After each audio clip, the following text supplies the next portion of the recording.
আমাদের গ্রামে আমাদের ঠিক 2 বাসা পরে একটা খালা থাকে। তো কয়েক বছর আগের কথা, 5 বছরের মতো হবে। ওই বাসায় অনেক চিল্লাচিল্লি, এবং চিল্লাচিল্লির কারণে আশপাশের যতগুলা বাসা আছে এত চিল্লাচিল্লি হচ্ছে, ডোমেস্টিক অ্যাবিউজ টাইপ, যে সবাই বাইর হয়ে আসছে দেখার জন্য যে কেন ওই বাসায় চিল্লাচিল্লি হচ্ছে। তো পরে ওই খালাও বের হয়ে আসছে, বা ওনাকে বাইর করে দেওয়া হয়েছে ওই বাসার থেকে, এবং সব পুরা জিনিসটা বাহাসটা রাস্তার মধ্যে হচ্ছে। তো সবাই জিজ্ঞেস করছে ওই খালাকে যে কি ব্যাপার, তুমি কাঁদতেছো কেন, তোমার গালের মধ্যে দাগ দেখে মনে হইতেছে মারামারি হয়েছে, তোমাকে কি মারছে নাকি তোমার হাজবেন্ড, স্বামী, সমস্যাটা কি, কাহিনী কি হয়েছে? তো বাহাস বিহাসের পরে বোঝা গেল যে সমস্যা যেটা হয়েছে সেটা হলো উনার হাজবেন্ড উনাকে মারছে। উনার হাজবেন্ড উনাকে এই কারণে মারছে, তার কারণ উনাদের একটা গরু ছিল 3 বছর বয়স, যে গরুটা ওনার হাজবেন্ড এবং উনি দুজন মিলেই পালতো। এই গরুটা এই মহিলা বিক্রি করে দিছে যখন ওনার হাজবেন্ড শহরে গেছিল তখন। তো সবাই জিজ্ঞেস করছে যে হ্যাঁ, গরুটা তো ভালো ছিল, সামনে কোরবানির ঈদ, গরু এখন বিক্রি করে দিলা কেন, কাহিনী কি? তো কাহিনী যেটা সে জানা গেছে সেটা হলো এই গরুটা উনি বিক্রি করে দিছে কারণ ওনার খুব জরুরি টাকার দরকার। সবাই বলছে যে জরুরি টাকার দরকার কেন, তোমারটা কি জন্য লাগবে, যেটা তুমি স্বামীকেও বলতে পারতেছো না, আর কাউরেও বলতে পারো না, এমন কি কারণে তোমার এত জরুরি টাকা দরকার?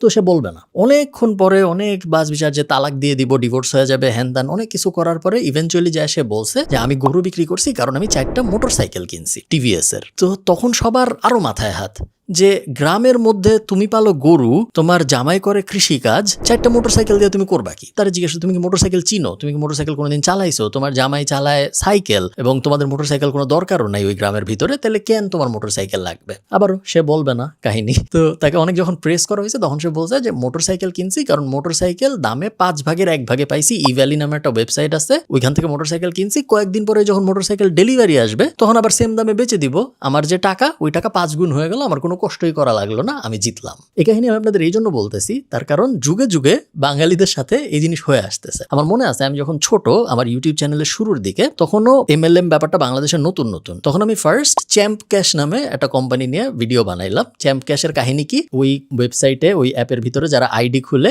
তারা ওই যে MLM যেভাবে কাজ করে, যে মাথার থেকে 2 হাত বাইরে, ওই 2 হাত যখন অ্যাকাউন্ট রিচার্জ করে তখন মাথা কিছু টাকা পায়, ওই 2 হাতের প্রত্যেকের আবার আরো 2 হাত করে সাইন আপ করাইতে হয়, এবং গ্রামের পর গ্রামে মানুষ সর্বশান্ত হয়ে যাচ্ছে কারণ ওই চ্যাম্প ক্যাশ। তো ভিডিও বানাইলাম, ভিডিও বানানোর পরে অবাক হয়ে আমি দেখি চ্যাম্প ক্যাশের মতো চলতেছে, কোনো সমস্যা নাই, গালি খাই আমি। কারণ এই টাইপ নেটওয়ার্ক কিন্তু অনেক স্ট্রং হয়, কারণ তারা নিজেদের টাকা ইনভেস্ট করছে, তারা অনেক সিরিয়াস এইসব ব্যাপারে। প্লাস ওই সময় তো তারে খারাপ মনে হয় না, ওই সময় তারা যে খারাপ বলতেছে তারই খারাপ মনে হয়, গালি খাই আমি। এবং টানা গালি, প্রথমে একবার ভিডিও রিমুভ হয়ে গেল, অনেক আগের কথা, 5-6 বছর, আপনারা যারা আমাকে অনেকদিন ধরে ফলো করেন তারা জানেন। ভিডিও রিমুভ হয়ে গেল, ভিডিও আবার রিআপলোড দিলাম আমি, এবং তারপর স্ট্রাইক হয় নাই চ্যানেলের ভিতরে, বাট আমি মোটামুটি ভয় পেয়ে গেলাম যে কি কাহিনী ভাই, মানুষের উপকার করতে যায় দেখি আমি বিপদে পড়তেছি, আমার কি দরকার, আমার করার দরকার নেই। এরপর অনেকদিন কিছু করি নাই, রিং আইডি আসছে, আমি কিছু করি নাই, MTFE নাকি জানি একটা আসছে, তখন আবার আমি একটা ভিডিও বানাইছি, সেম কাহিনী, সবাই হামলায় পড়লো আমার উপরেই। তারপর যার পালানোর সে তো পালায় গেলই, মাঝখান থেকে আমার লস, আর যাদের আমার লস বলতে আর কি আমি গালি খাইলাম, আর যাদের টাকা গেছে তাদের টাকাই গেছে। এবং শুধু এখানে সীমিত না, চাঁদে জমি কিনছে বাংলাদেশের মানুষ। এবং চাঁদে কেন জমি কিনছে, কারণ রেয়ার আর্থ মিনারেল চাঁদে যখন মাইনিং করা হবে তখন তারা বড়লোক হয়ে যাবে। এই জিনিস নিয়েও আমি ভিডিও বানাইছি এবং এই জিনিস নিয়েও আমি গালি খাইছি। এখন আমি আপনাদের কিছু জিনিস বলি, আপনারা একটু জিনিসটা লজিক্যালি চিন্তা করেন। কারণ বাংলাদেশের মানুষ কেন জানি অনেক বুদ্ধিমান আমরা সবাই, কিন্তু যখন ইনভেস্টমেন্টের অ্যাঙ্গেলগুলো আসে তখন কেন জানি আমরা আমাদের কমন সেন্স ইউজ করি না। আমরা ভাবি যে ফাইন্যান্স, ইনভেস্টমেন্ট এত জটিল বিষয়, এত এই কাহিনী ওই কাহিনী, আমরা মনে হয় বুঝবো না, সে যা বলতেছে আমারে তাই সত্য, এছাড়া আমার অত ডিপে যাওয়ার দরকার নেই। আপনারা একটু আমার কথা 2 মিনিট শুনেন, আপনি সবই বুঝবেন, এমন না বোঝার মতো কোনো কিছু হয় নাই। 1 নম্বর জিনিস, যদি কেউ আপনাকে এসে বলে যে ভাই আপনি আমাকে কিছু টাকা দেন, আমার এই ব্যবসা আছে, এই ব্যবসায় আমি ওই টাকাটা খাটাবো, তারপর আমি আপনাকে 20% রিটার্ন দিব, বুঝেন কথাটা। সে যদি আপনাকে বলে সে আপনাকে 20% রিটার্ন দিবে, মনে করেন আমার একটা ব্যবসা আছে, আমি আপনার 20% রিটার্ন দিব, আপনি আমার 1 লাখ টাকা দিচ্ছেন, আমি আপনার 1,20,000 টাকা ফেরত দিব। আমি তো চ্যারিটি করি না, আপনারা যদি আমার 20,000 টাকা 20% রিটার্ন দিতে হয়, আমার নিশ্চয়ই লাভ করতে হয়েছে 40%, কারণ আমি তো অ্যাটলিস্ট 50-50 রাখবো। বেশিরভাগ সময় দেখা যাবে আমি তো বেশি রাখবো, কারণ বিজনেস আমি চালাইতেছি, কষ্ট আমার, সবকিছু আমার। তো ধরেন লাভ হয়েছে হয়তো 60%, তার মধ্যে থেকে 20% আপনারা দিছি, 40% আমি রাখছি। দুনিয়ায় কোন বিজনেস আছে যেই বিজনেস 60% প্রফিট করে রেগুলারলি, কোনো ধরনের ঝামেলা ছাড়া, কোনো ধরনের কাহিনী ছাড়া? খুব বেশি নাই। সো কেউ যখন আপনাকে এসে বলবে, এবং আপনি বড় বড় কোম্পানি যারা আছে, ফেসবুক, অ্যাপল, অ্যামাজন, ইন্টারনেট, এদের রেভিনিউ একটু গুগল করেন যে ভাই এরা কত প্রফিট করছে, আমি একটু দেখি গত বছর এদের প্রফিট কত % ছিল, আপনারা একটু গুগল করেন আমাদের এই ভিডিওটা শেষ হওয়ার পরে। তো আপনারা এসে একজন বললো যে আমি 20% আপনারা প্রফিট দিব, আপনি বললেন হ্যাঁ এই নাও টাকা, 20% প্রফিট দেয়। আপনার মাথায় একবারও খেললো না যে আমারই যদি 20% প্রফিট দেয় তাহলে তো সে নিশ্চয়ই 40-50% প্রফিট করতেছে, সে কি এমন ব্যবসা করে, কি এমন জাদু তার কাছে আছে, যে জাদুর বলে সে টাকা অলমোস্ট ডাবল করে ফেলতেছে সাথে সাথে, কারণ 50-60% মানে তো অলমোস্ট ডাবল হয়ে যাচ্ছে আমার টাকা, এবং তারপর আমারে ফেরত দিচ্ছে, তার ব্যবসাও সে চালাইতেছে, তার ব্যবসা বড়ও হইতেছে, সে নিজেও প্রফিট করতেছে। এমন কি জাদু? এই জাদুর কথা কিভাবে শুধু সেই জানে, আর কেউ জানে না? এটা তো হওয়ার কথা না, তাই না? আমাকে অনেকে বলে যে ভাই আমরা 7 জন মিলে একটা ফেসবুক গ্রুপের মাধ্যমে মিলিত হয়েছি, আমরা একটা সমবায় বানাবো। আমাদের প্ল্যান হইলো আমরা প্রথমে একটা জমি কিনবো, তারপরে ওই জমির উপরে ফ্ল্যাট হবে, তারপরে আমার অলরেডি একটা ফ্ল্যাট আছে।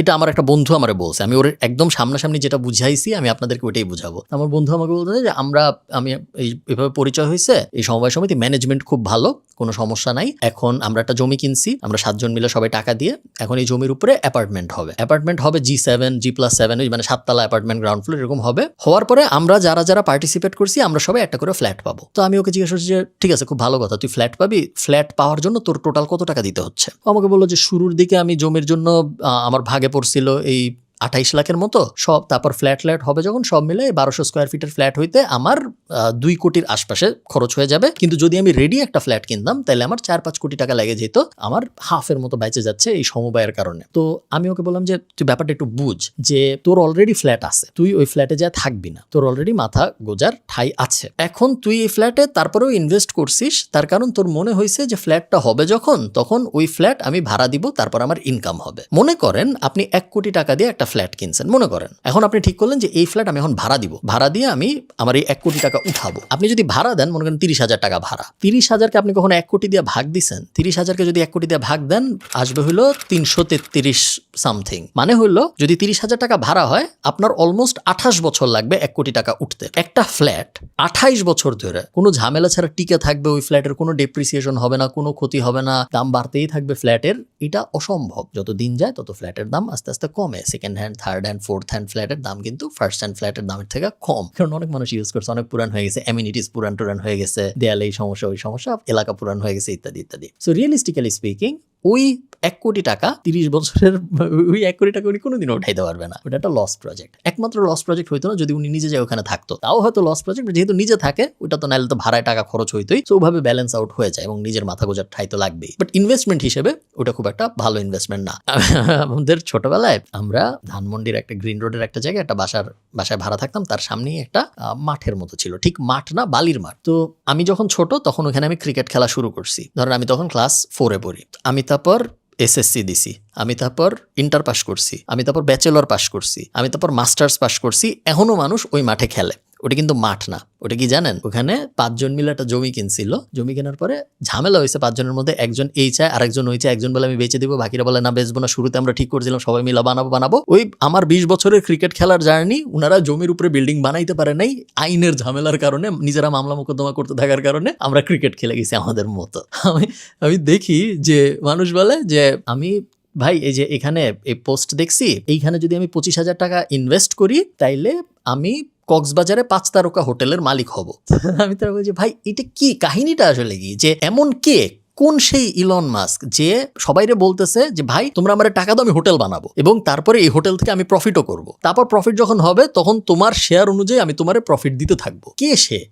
এবং তার নিয়ত যদি ভালোও থাকে, আমি বলতেছি না তার নিয়ত খারাপ, ধরেন তার নিয়ত খুবই ভালো, সে তো আগের থেকে প্রেডিক্ট করতে পারে না যে সে যে হোটেল বানাবে ওই সময় আরো কি হোটেল থাকবে, তার হোটেল আদৌ সে ভালো চালাইতে পারে নাকি, সে আগে জীবনে হোটেল চালাইছে নাকি, চালাইলে কেমন চালাইছে, ওই সময় কক্সবাজার আদৌ থাকবে নাকি, থাকলে ওই সময় কক্সবাজারের ল্যান্ডস্কেপ কিরকম হবে, কিছুই সে জানে না। 12 বছর পর তার 5 স্টার হোটেল হবে, এই জন্য সে টাকা দিয়ে যাচ্ছে প্রত্যেক মাসে, যেটা কোনো সেন্স মেকই করে না। এবং আমি জানি তো বাংলাদেশের মানুষ ইনভেস্টমেন্টের জন্য কত পাগল। আমাকে প্রত্যেক বছর ধরেন, আমি ব্র্যাক করার জন্য বলতেছি না, আমি জাস্ট আপনাদেরকে কনটেক্সট দেওয়ার বোঝানোর জন্য বলতেছি, অন অ্যাভারেজে 170 মিলিয়নের মতো ভিউ হয় আমার ফেসবুক, ইউটিউব সব মিলায়। আমার বেশিরভাগ ভিডিওই টাকা পয়সা, career, financial freedom, money management, এই টাইপ জিনিসপত্র নিয়ে। সো আমার ভিডিও দেখেও এরকম মানুষজন যাদের টাকা পয়সা আগ্রহ আছে। আপনি গেস করেন প্রত্যেক দিন আমি এরকম কয়টা ইমেল পাই যেখানে মানুষ আমাকে বলে যে ভাই আমি সৌদি আরবে থাকি, আমি আমার টাকা আপনারা দিতে চাই, আপনি ইনভেস্ট করেন। ভাই আমি অমুক জায়গায় থাকি, আমার এই টাকাটা জমছে, আমি চাই আপনারা দিয়ে দিতে, আপনি ইনভেস্ট করেন।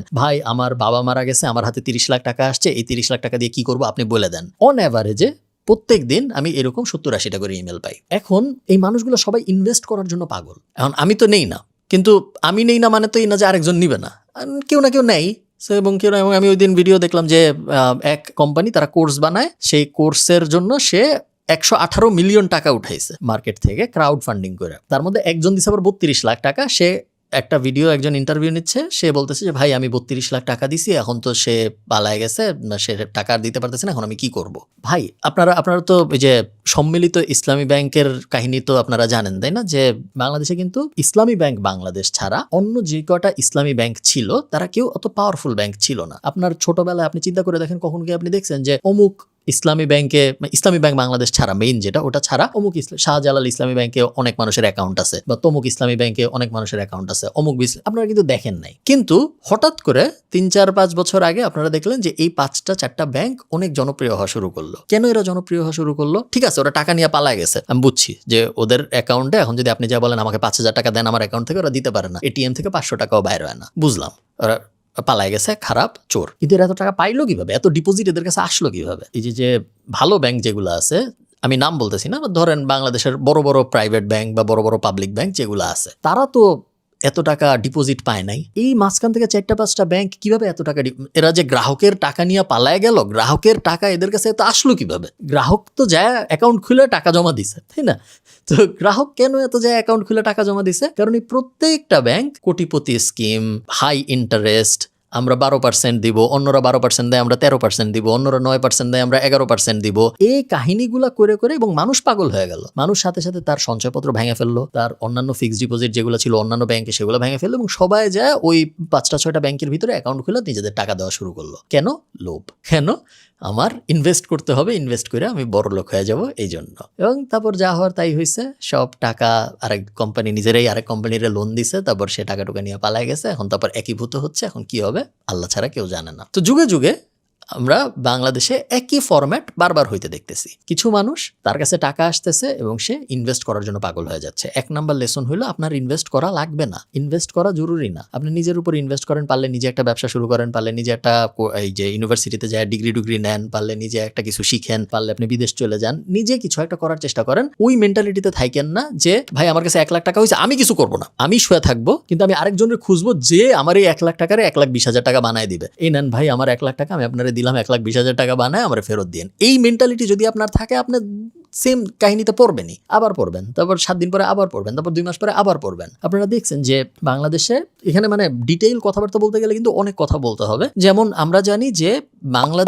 বাংলাদেশ এমন একটা মার্কেট যেখানে কাস্টমার লয়্যালটি নাই। এখন কাস্টমার লয়্যালটি যেই মার্কেটে নাই, সেই মার্কেটে, এটা আমি কেন বলতেছি আমি একটু ভেঙে বলি, তাহলে আপনারা বুঝতে পারবেন। দেখেন, যখন একটা স্টার্টআপ ইনভেস্টমেন্ট নেয়, স্পেশালি গ্রোথ স্টেজে, তখন সেই স্টার্টআপটার উদ্দেশ্য কি থাকে? তখন সেই স্টার্টআপটার উদ্দেশ্য থাকে যে আমি টাকা বার্ন করব, আমি টাকা খরচ করব পাগলের মতো, কিন্তু আমি কাস্টমার অ্যাকোয়ার করতে থাকবো। আমার লং টার্ম প্ল্যান হলো একসময় আমি এরা তো বার্ন করব না, কিন্তু যেই কাস্টমার আমি অ্যাকোয়ার করছি তারা আমাকে রেগুলারলি ইউজ করতে থাকবে, এবং আমার ব্র্যান্ড এত বড় হয়ে যাবে যে নতুন কাস্টমারও আমার কাছে অটোমেটিক্যালি আসতে থাকবে, আমার এত বার্ন করা লাগবে না আর। তখন এই সেম মডেলে উবার বলেন, এয়ারবিএনবি বলেন, দুনিয়ায় যত, ইভেন আজকের দিনের চ্যাটজিপিটি বলেন, অ্যানথ্রপিক বলেন, আপনার কি মনে হয় আপনার এই চ্যাটজিপিটির যে $20, এই $20 সার্ভিস দিতে চ্যাটজিপিটির $20 খরচ হয়? না, আপনার এই $20 সার্ভিস দিতে কিন্তু চ্যাটজিপিটির বা অ্যানথ্রপিকের $30 খরচ হয়, $50 খরচ হয়। ও কেয়ার করে না। ও কেয়ার করে না কেন? কারণ ও জানে যে আপনার যখন অভ্যাস হয়ে যাবে, 10 বছর পরে যায়, 12 বছর পরে যায়, আপনার দিতেই হবে। ও যখন দাম বাড়াবে তখন আপনার দিতেই হবে। আমি গুগলকে প্রত্যেক মাসে 118 ইউরো না কত দেই শুধুমাত্র গুগল ড্রাইভে আমার জিনিসপত্র রাখার জন্য। কেন দিই? তার আগের 20 বছর আমি গুগল ফ্রিতে ইউজ করছি, আমার অভ্যাস হয়ে গেছে, হাজার হাজার জিনিস জমছে, লাখ লাখ জিনিস জমছে। এখন কি আমি যাই মাইক্রোসফটে আউটলুকে যাই অ্যাকাউন্ট খুলে আপলোড করব? আমি তো আর অত বড় পাগল না যে আউটলুকে যায় আমি ওয়ান ড্রাইভে যাই আমি আমার জিনিসপত্র রাখবো না। সো এই যে মডেলটা, এটা ইন্টারন্যাশনাল মডেল স্টার্টআপের, যে গ্রোথ ফেজে আমি বার্ন করব, কাস্টমার অ্যাকোয়ার হবে, একসময় কাস্টমার থেকে যাবে, আমি আমার ক্যাশ পজিটিভ হয়ে যাব কারণ আমি বার্ন করা কমাই দিব। বাংলাদেশে এই জিনিস কাজ করে না। বাংলাদেশে আজকে আপনি শুরু করলেন যে আমি অনেক টাকা খরচ করে কাস্টমারকে বলবো যে আমার কাছ থেকে চাল কেনা উচিত, পাগলের মতো খরচ করলাম, আজকে 1 টাকায় চাল, কালকে 10 টাকায় চাল, পরশুদিন চাল কিনলে ডিম ফ্রি, তারপরের দিন চাল কিনলে আলু ফ্রি করতে থাকলাম আমি। মানুষও আমার কাছে পাগলের মতো এসে কেনা শুরু করলো, কারণ এত ভালো ভালো অফার কিনবো না কেন?